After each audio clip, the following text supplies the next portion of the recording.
Pearson. I am the owner of T3 Creations and More, LLC. I am an author and an obedience coach. Today, I want to share with you what obedience is and some tips to help you be obedient, because I have truly seen how my acts of obedience has led to so much prosperity in my life. So what is obedience? My favorite definition comes from In Touch Ministries.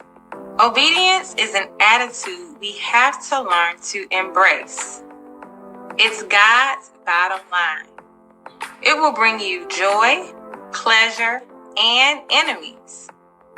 And you must be obedient to God to live out the life He has laid out for you. So here are some tips to help you be obedient.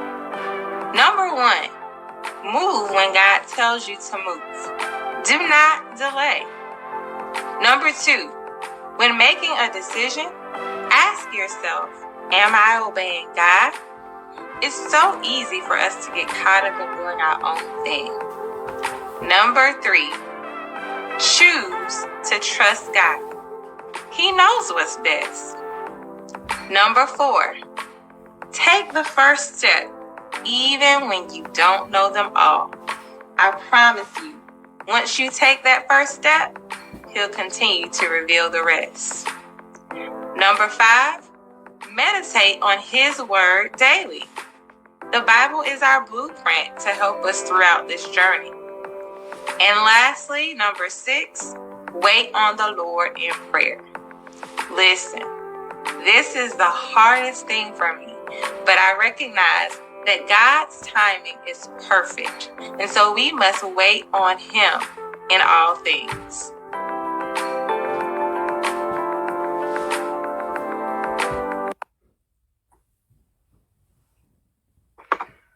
Hey everyone. Welcome to another episode of Conversations on the Couch. Thank you all so much for tuning in. My name is Tina Pearson, and I am your host. As you come in, like, share, tag some friends, invite some people on. We have another wonderful conversation today with a special guest, my friend Taisha. Oh my gosh, y'all, I'm always talking about divine connections, and God has truly blessed me with so many. Taisha is such a wonderful person. I love her spirit, and I'm excited to hear what she's going to share with us today. So without further ado, I'm going to bring her on. Hey, how are you? I am well. How are you? I'm well, thank you. Thank you for joining us on the couch today. Listen, I'm making a special appearance from my couch in my living room. I never do this publicly. So they are getting the insider. I love it. Well, Taisha, tell us, who is Taisha Presley? Taisha is a lot. She is a lot. She is. I always say I will always claim New York. I'm a New Yorker. So I'm a New Yorker, but I've been here for so long, But who I am very passionate, and I love adventure. I love to have fun. I love to just enjoy myself. A little bit ratchet. I was talking to my coach, Otesia, this morning. She was like, girl, just be ratchet. Just be yourself. So I'm a little bit ratchet at times, right? So, but I just like to have fun. I'm very passionate about what God has put in my heart to do. And that's, what I've been doing over the last 20 years. And so own a company in Charlotte, North Carolina, named Legacy Empowerment Services, where I'm a mental health therapist. And I'm a mommy. I'm a mommy of 2, Kingston and Olympia. My youngest is just turned 2. So I'm in full mommy mode right now. So excited about that and all that is in store for me. Amen to that. All that's in store for you. Come on. Yes. I love it. Well, here on Conversations on the Couch, we have authentic conversations about life experiences. So what's one experience that has either helped you to grow or that has changed your perspective in life? I have a ton of them. It's like, can we just talk about my entire life tonight? So it really, um, I'm a counselor, like I said, and one of the questions that I always get is so let me just kind of back up a little bit. So I counsel people that have experienced traumatic upbringings, specifically dysfunctional upbringings, family upbringings, and so we kind of work on family legacy. One of you talk about who I am, like my purpose is redemption. Like that's what God said I'm supposed to do. I am someone that is supposed to redeem people, families, legacies, all that kind of stuff, right? So that's what I do. So in one of the things that I hear so often from my clients is this question of, is it going to always be like this? Am I going to always be depressed? Am I going to always want to kill myself? Am I going to always struggle with my kids? Like, is it going to always be this way? And so when you ask me what's something that has kind of given me perspective and kind of helped me to grow, it's my life. It really has been my life, because I have learned throughout my life, and we can go into it, right? But what I have learned throughout my life is that no, it's not going to always be that way. The answer to that question is no, absolutely not. And I am living proof that it's not going to always be like that, be this way or that way, but it is a process. And so my story is that, I grew up very dysfunctional family. My father was an alcoholic. He passed away about 5 years ago. My mom, he abused my mom. Mom worked all the time. So I was the middle child. Middle child got their own set of issues, right? So I was the middle child. So I basically raised my older brother and my younger sister, who is 10 years younger than me. So being the middle child, I had to really just figure life out. Mom was always working, daddy was drunk. So I had to be the parent, right? And that's really hard for a child to have to raise themselves, because the purpose of a parent is to help guide you, help nurture you, help support you, encourage you, all that kind of those beautiful things that we saw on the Cosby Show growing up. But when that is not present in your home, and it doesn't have to be present in the form of the Cosbys, but when it's not present at any level, it leaves you in survival mode. You are literally having to survive. And so I found myself growing up just literally trying to figure things out, always in survival mode, because I did not get nurtured by either parent at the level that I probably should have.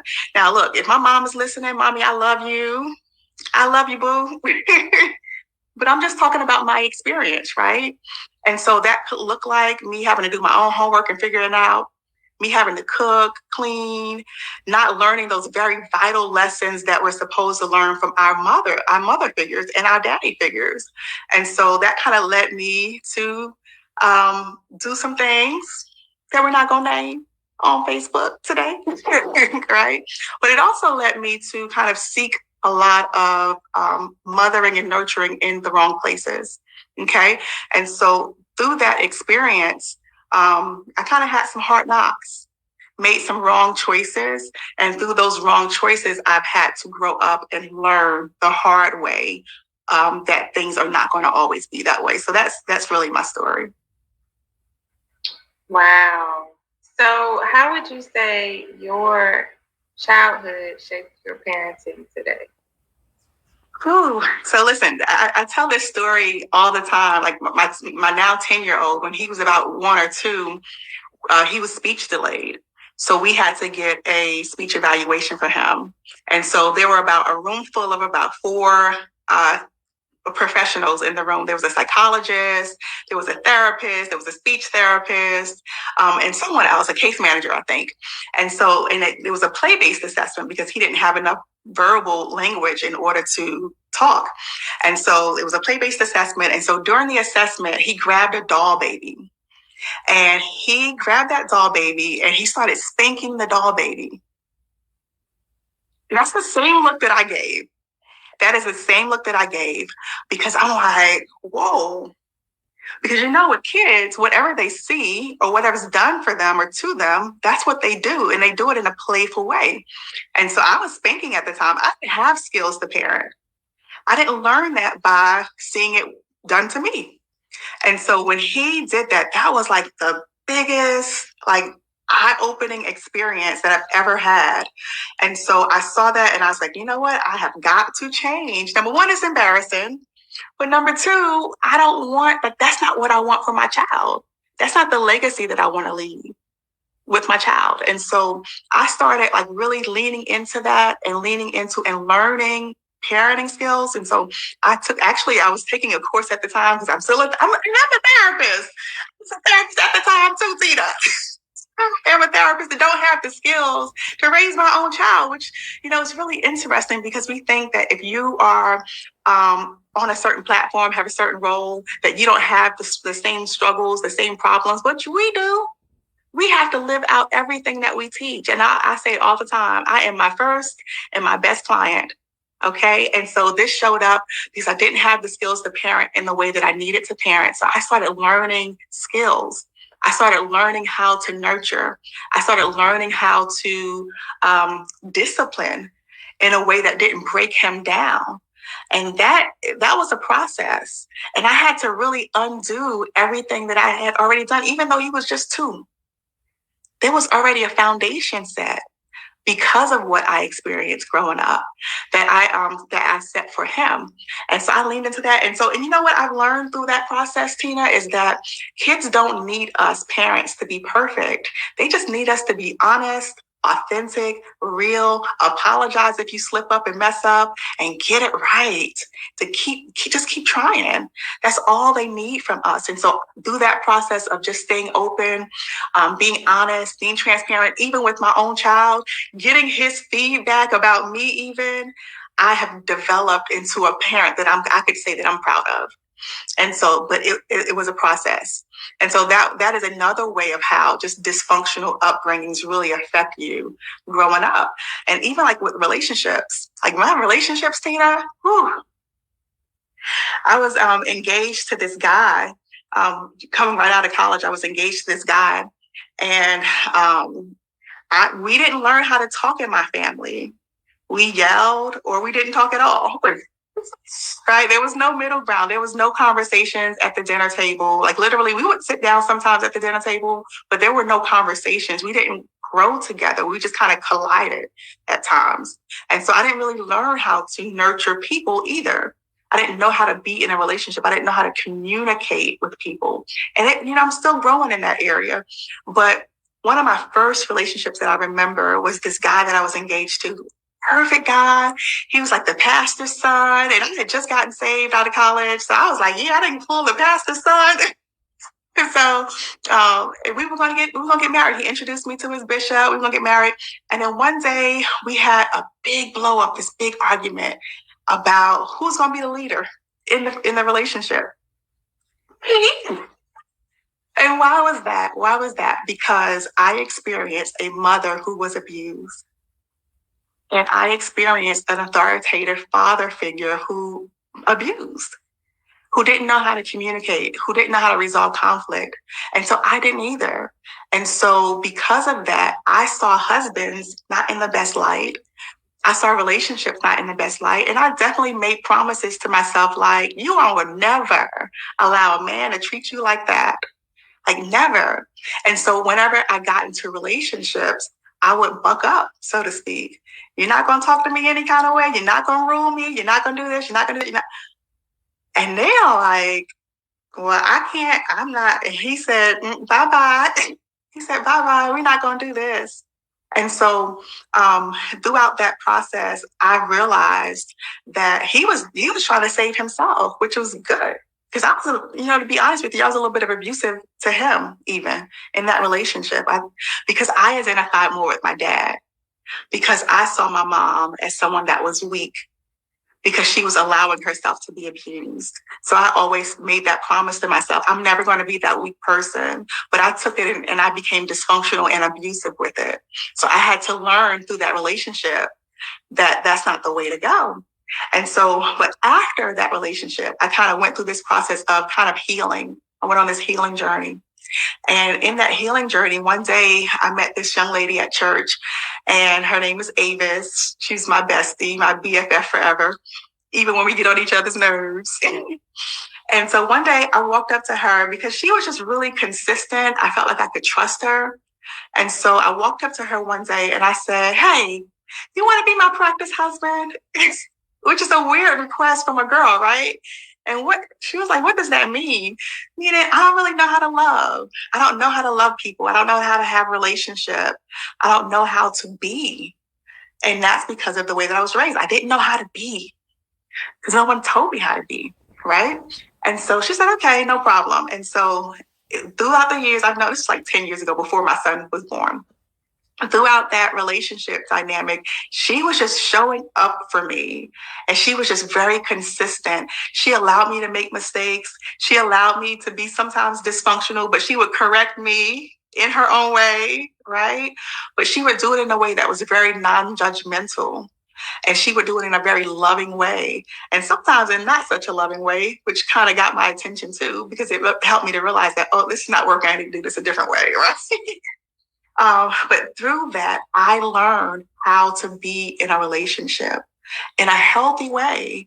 And that was instrumental in me just developing personally into a person that could just sustain and be okay and receive love and to give love. And I have a program called Loving to Wholeness that is based on that journey. Because the thing about recovering from trauma, recovering from dysfunctional upbringings is this whole dynamic of, well, what do I do now? Like, no one taught me how to do these things, so what do I do? And sometimes, Tina, we preach, we teach, we do all this coaching, but even with the coaching, we need practical application steps. Like, I wish I had someone that could just like come live with me for a little bit and show me what to do, like step by step. That's literally what I needed. And this person partnered with me in order to help me to learn how to be healthy. And I think sometimes that's what we all need. We all need that because when you grow up dysfunctional, when you grow up and whenever you've experienced any kind of trauma, you literally are in survival mode. And anything can trigger that. Anything. And if you're not self-aware, if you don't slow down and know what your triggers are, you're going to always be having these big reactions. And so that's what I would do. I would have all these big reactions. And I didn't know why. I would get mad. Someone would look at me funny. I'd get mad and I'll react, right? And I didn't know what that was about, but it was about my trauma. It was about how I grew up, how I was raised, right? And how I did not learn how to even communicate that. Or, you know what, Tina? I didn't have the language for it. So a lot of times we don't have the language to speak what our experience is.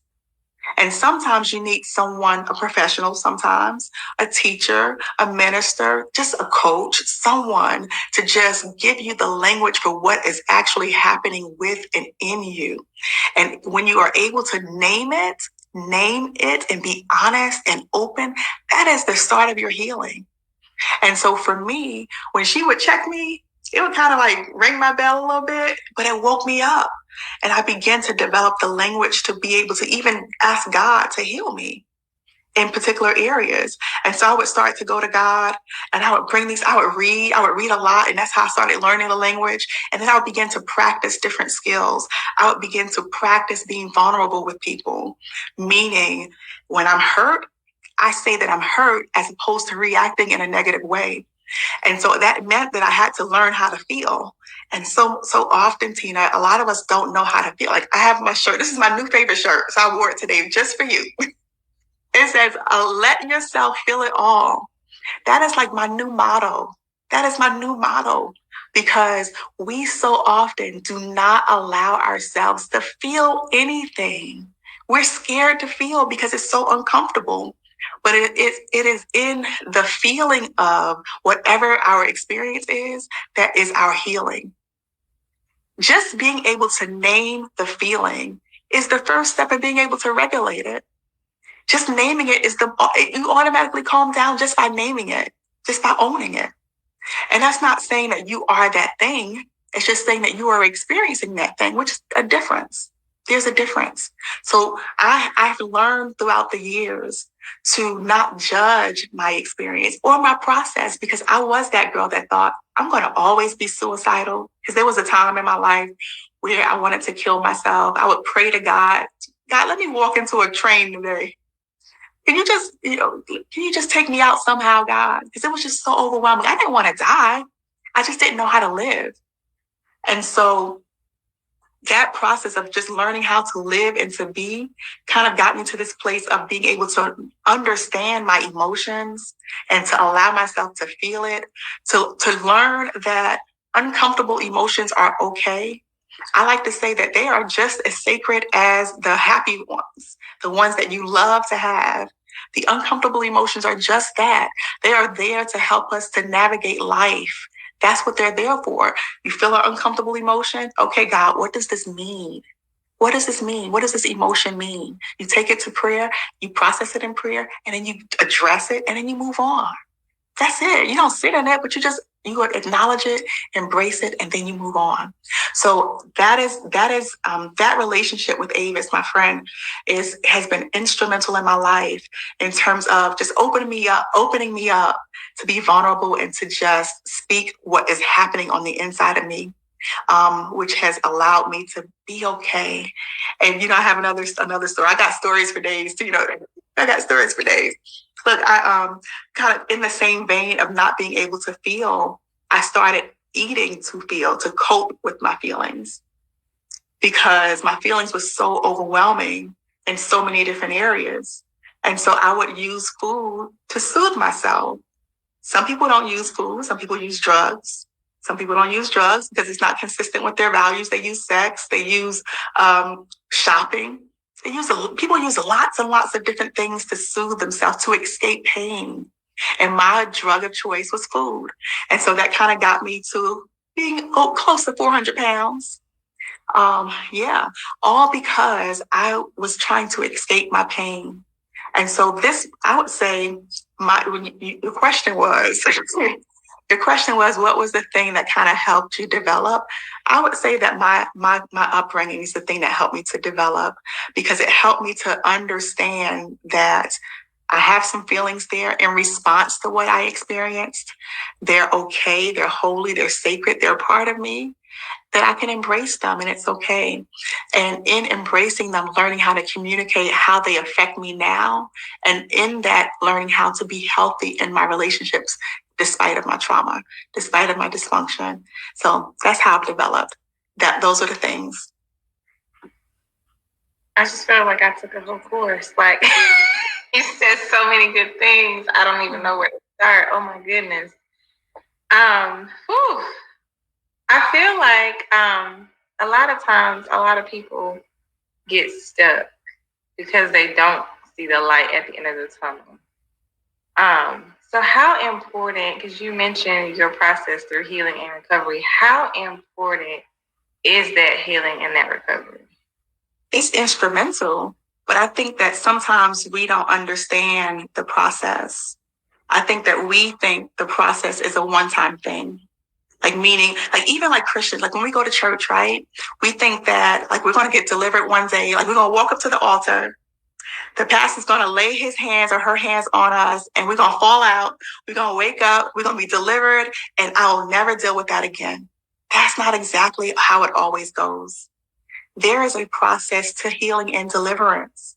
And usually, this is my thing, my jam. Usually that process involves practicing. And that process of practicing is included with people in community. We heal and we become whole in community, which means that we are partnering. Just like I partnered with Avis, you are usually going to partner with someone else to walk out your healing journey. That's how you know you're healed. That's how you know. That's how you know practically that you're healed. Like, you can say you're healed all day until you find someone that triggers you, and you realize, okay, I'm not healing. I still got to work on it, right? So, but the process is really important. And I love to say, I know a lot of people that are faith-based watch your show, and I'm going to get in my soapbox a little bit. Thank you. All right. So here's what I like to say to faith-based people is that healing and deliverance go alongside therapy and mental health, because we're three-part beings, right? And so a lot of times what happens is that because of what we've been through in our life, it affects our soul. And so we come into agreement with lies of the enemy. And because of those lies that we come into agreement with, we're now shackled We now need deliverance. But that process of uncovering what those lies are, a lot of times happens in prayer. It can happen in prayer, or it can happen in a therapy space. It can happen in therapy where you uncover, well, what were the lies that I believed because I've been through the trauma? Like, I believed a lie that said that I should not be submissive to a husband because that meant that I'm weak. That's a lie. That is a lie. And I had to uncover that, and I had to address that lie in order to walk out freedom. And so in therapy, what we do is we walk you through what's happening in your soul because of what happened in your life experiences. You come out of agreement with those lies, you replace those lies, and then it makes it easier for you to be healed and stay healed, get delivered and stay delivered. And then there's this thing called practice. Once you get healed and delivered, now I got to practice being different. How do I be different now? I was before, I would cuss people out when you made me mad. That's how I was, right? So now that I'm healed, now that I'm delivered, what does that look like, practically speaking? So now I need someone to say, now I need someone to make me mad so I can practice not cussing you out. Some days I fail, some days I get it. Right? But it's all practice. And every time you practice the skill, you grow stronger and stronger in it. And that's what I teach people now, is that you got to practice all of this. Any area where you're struggling in, you got to address it in prayer, address it in therapy, uncover the root, and then ask yourself, well, how do I want to be different? You identify how you want to be different, and then you begin to practice that. You begin to walk it out. And that's how you grow. That's how you develop. That's how you learn to be different. By just showing up every day, being different. That's how it goes. And that's what the healing space looks like for many people. And that's extremely important, but it's not a one-time thing. And I find that we sometimes, Tina, we give up really early and quickly because our expectation is that it's going to be just like that. And when we see that it's not just like that, when we see that someone made me mad and I cussed them out, I'm like, God, I feel so bad now. So I just don't give up. It's not working. That's not how change happens. And so you got to be able to keep going in order to see the change happen. So that's what healing looks like. It's just a continual process of practicing with people in community, which is so important. So that means when we have people in our community that we know are practicing, we allow them to practice with us. We extend them grace. We extend them mercy. We support them. We show up for them. We give them feedback with love. We don't judge. We give them feedback with love, because that is how we grow and we become whole in community. And there's this statistic that says that for every negative experience that you've had, it takes 100 positive experiences, positive human interactions to counteract that one experience. So I had many, many negative experiences growing up. Can you imagine how many positive ones I need in order to become whole again? If you can think like that, when you see people, you're like watering seeds all the time in people. Like, you're watering seeds all the time and may not even know it. And so just keep showing. I encourage people to just keep showing up in your community and keep loving on people, because every time you love on them, you're giving them one experience more towards their healing. And it's so important in their own journey. This is so good. Like, I feel like I'm laying on the couch. I'm so calm and mellow right now. So good. Oh my goodness. You have, like, my wheels are spinning thinking about, my own experiences. And yeah. I didn't grow up. I mean, I think we all experience dysfunction in our families. In some way, it's, but, some are more traumatic than others. Mm-hmm. So, for that person that has experienced that traumatic situation or situations, and they now recognize it, but they don't know what to do with it, what would you say to them? I always say, lean into it. Don't be afraid of it. I keep saying, so there's this thing called survival mode. right? And we talked about this at the retreat the other, I think it was last year. Our brain's purpose is to keep us alive and to keep us safe. Like that is the purpose. It just wants to keep us alive and it wants to keep us safe. And it does that by scanning the environment and assessing if it feels safe. That's what it does. And if things are consistent with what they've always been, then your brain is like, okay, we good, we Gucci, we safe. But at any time, if anything is not the same, your brain kind of goes haywire. Like, what is going on here? We're not safe. Go into survival mode. Save us. Do something. That's what your brain is saying because it thinks if anything is different, anything is different. Your brain goes haywire because it thinks that you're not safe and you're about to die. So it sends you into survival mode, your brain does. And in response to that survival mode, you're going to do one of four things. You're either going to fight, you're going to run, you're going to freeze, or you're going to try to make friends with whatever the threat is whenever you sense a threat. So for that person that recognizes that they've been in a dysfunctional environment or have experienced trauma, there are a lot of threats that they experience that will make them go into survival mode, fight, flight, freeze, fawn. And you're going to have to be able to understand what your survival mode mechanism is. And once you are able to understand that and you see, okay, I'm going into survival mode, that means I don't feel safe. So I need to now find safety for myself. And you're going to have to figure out what does safety look like and feel like for you. Safety can look like a hug. Safety can look like a warm embrace. It can look like some really nice words. It can look like some going to get a massage. It can look like speaking up for yourself. Safety can look like lots and lots of different things. You're going to have to find that safety in order to bring yourself out of survival mode. But the way that you do that is that by not running from it, by learning to tolerate that discomfort that comes when you don't feel safe. And once you are able to tolerate the discomfort and you don't run, you don't freeze, you don't play dead, that's the sweet spot.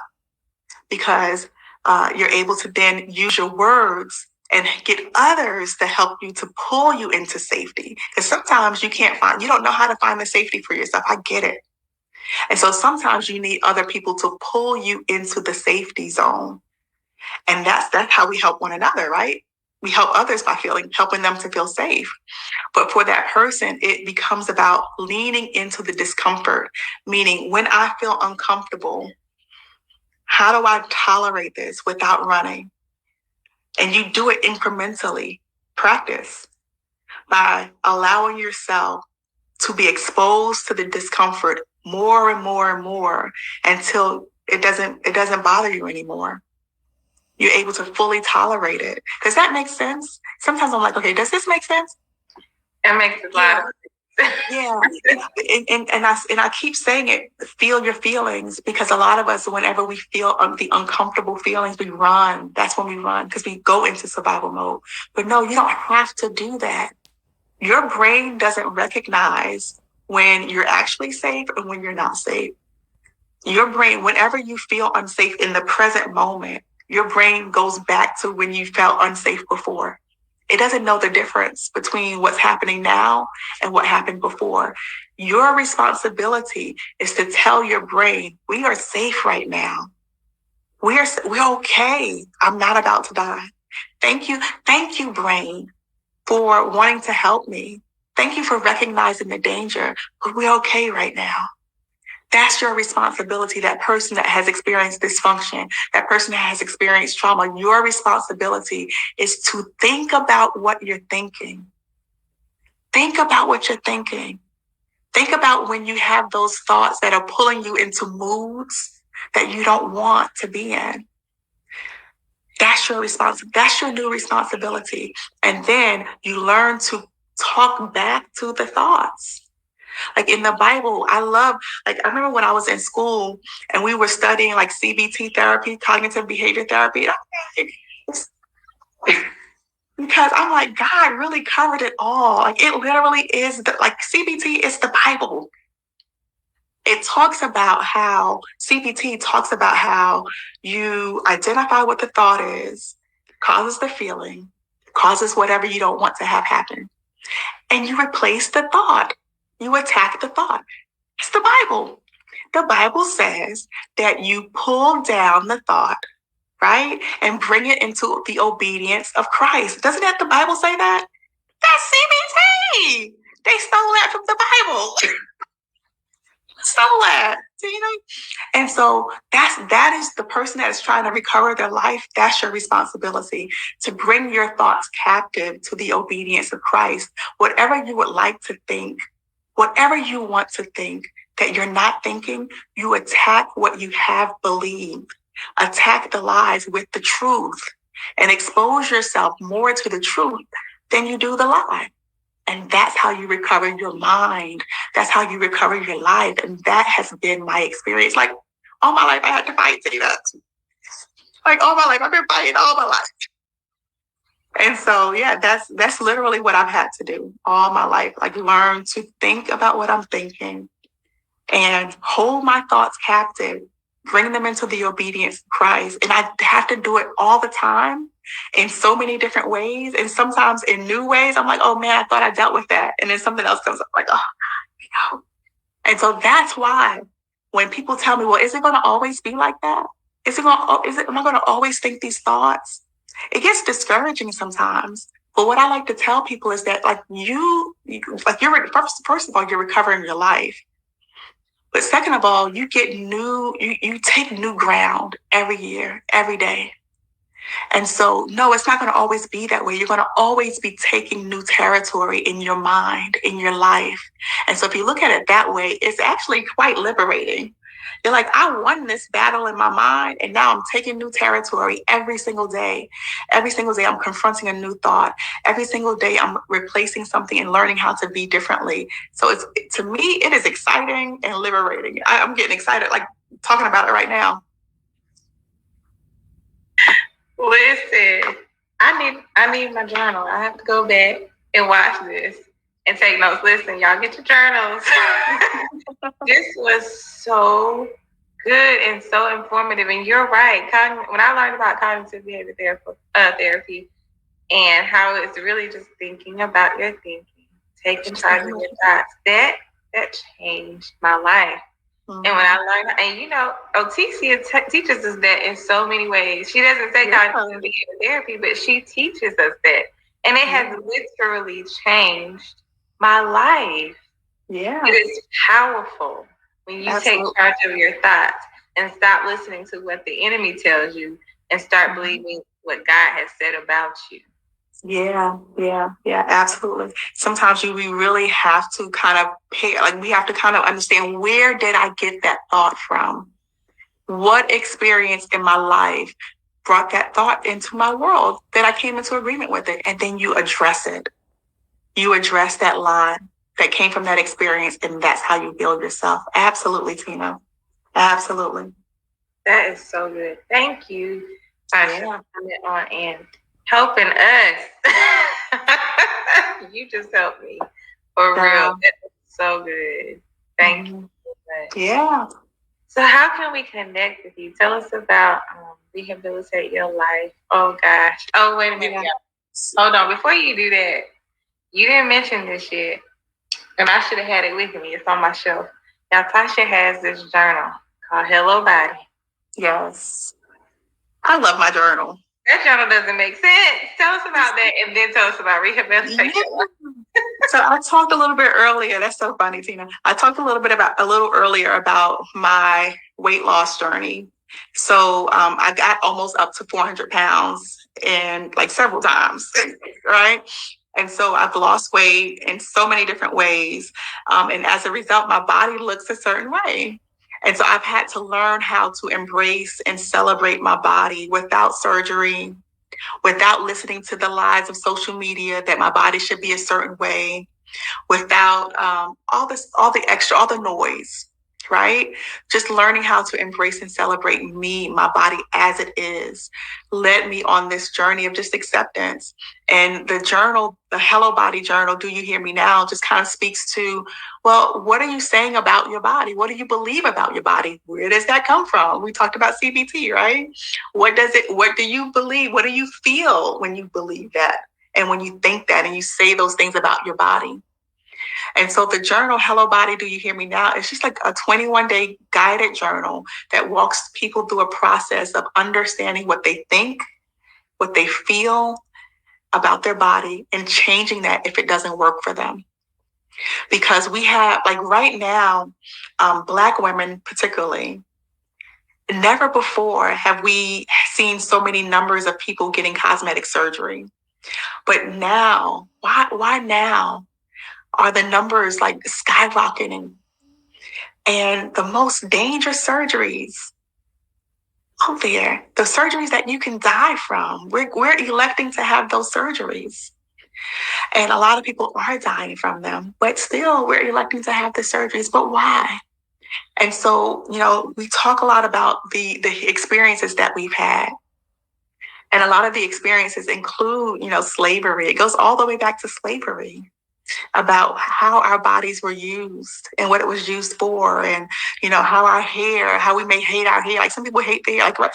If I take this off, I got a big old afro, and I love my afro, but sometimes it takes a lot of work, right? So I'll put this wig on, right? I'll put some extensions in, and that's okay. But it's about, what do you believe about yourself? And so it's a 21-day guided journal. Takes you on a process, women and girls, on a process of learning to embrace. And I didn't say love. Now, you never heard me say love, did I? Because you don't have to love your body, be like all in love with it in order to embrace it and celebrate it. Those are two different things. I'm just talking about accepting the reality of what's in the mirror. Sometimes we have a hard time with that. And so the journal just helps people to learn to embrace and celebrate what they see, and learn how to speak more words of affirmation, body affirming words. And so if you are someone that struggles with body acceptance, body dysmorphia, eating disorders, any of those things, weight loss, you need to go to Instagram and follow me at Bodacious Body Love. And when I say body love, what I mean is acceptance. I don't mean the feeling of love. I mean the acceptance that comes with love. That's what I mean. So Bodacious Body Love, yes, thank you. Just pop right up.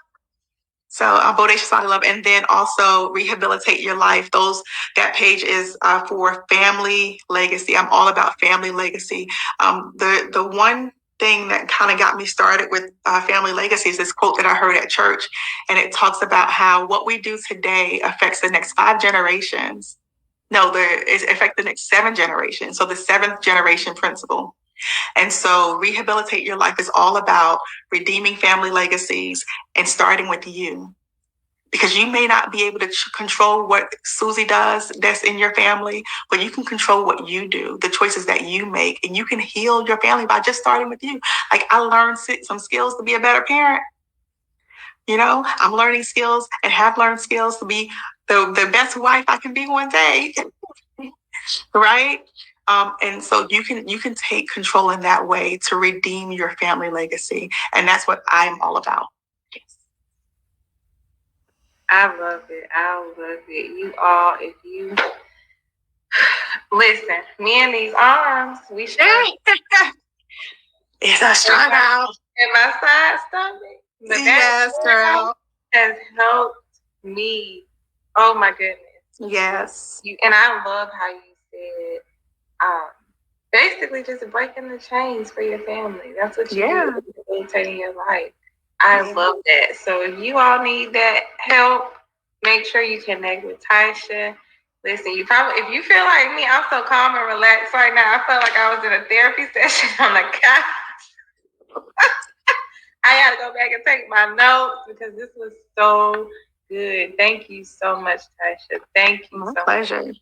Thank you all for joining us. I have no idea what God is doing. Every week, I'm just like, wow. Whatever you're doing, like, don't do it without me, right? Right. Take me. Let me be a part. Right. Put me in the game. Okay. Put me in the game, coach.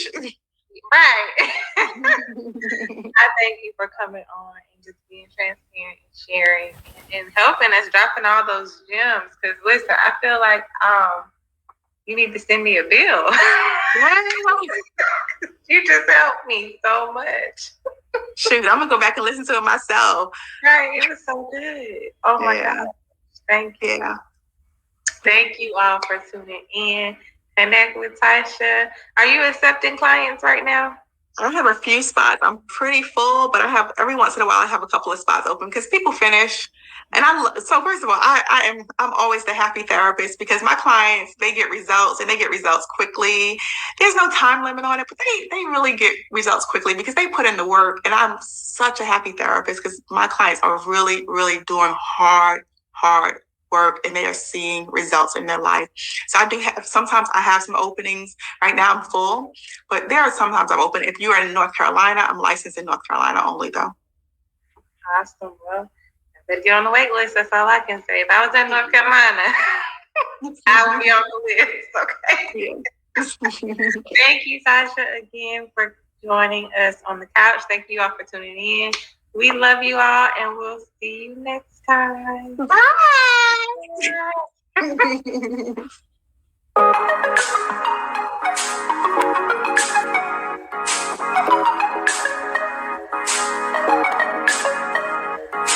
walk through the fire, the sound of a